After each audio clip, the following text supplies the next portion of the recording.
नमस्कार। आज हम भारत में हाल में हुई कुछ बहुत गंभीर विमानन घटनाओं पर बात करेंगे। जो भी जानकारी उपलब्ध है उसका विश्लेषण करेंगे। जी।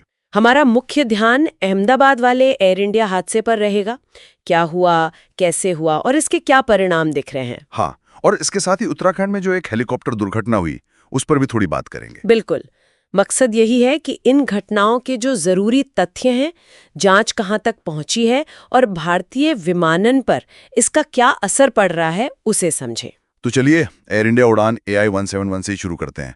ये 12 जून 2025 की घटना है। हाँ, अहमदाबाद से लंदन जा रही थी ये फ्लाइट, बोइंग 787। जी, और टेक ऑफ के मुश्किल से शायद 30 सेकंड बाद ही, जब विमान बहुत कम ऊंचाई पर था, करीब 625 फीट पर, तभी क्रू ने मेडे कॉल जारी किया। ये एविएशन में सबसे सीरियस इमरजेंसी सिग्नल होता है। और उसके तुरंत बाद ही विमान क्रैश हो गया। बिल्कुल। और गिरा भी कहाँ? शहर के अंदर मेघानी नगर में BJ मेडिकल कॉलेज के हॉस्टल की बिल्डिंग पर। हे भगवान, ये तो बहुत ही भयानक स्थिति है।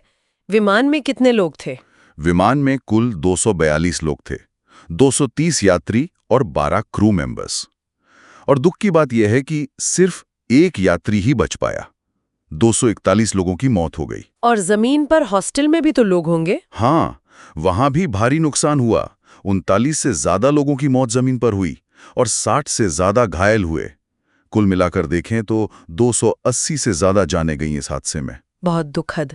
और ये विमान, ये 787 तो काफी आधुनिक माना जाता है। ये कितना पुराना था? विमान करीब 12 साल पुराना था। और एक बात और, हाल ही में इसकी मरम्मत मतलब सर्विसिंग हुई थी। अच्छा, ये भी एक एंगल हो सकता है जांच का। हादसे के बाद क्या हुआ? एयरपोर्ट तो बंद हो गया होगा। जाहिर है, अहमदाबाद एयरपोर्ट का ऑपरेशन तुरंत रोक दिया गया।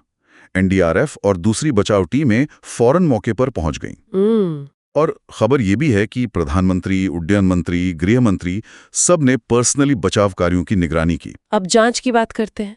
कौन कर रहा है जांच और क्या पता चला है अब तक? देखिए, जांच DGCA यानी अपने directorate general of civil aviation और AAIB air accident investigation bureau, ये दोनों मुख्य रूप से कर रहे हैं। ठीक है। लेकिन मामला इतना गंभीर है कि अंतर्राष्ट्रीय मदद भी ली जा रही है।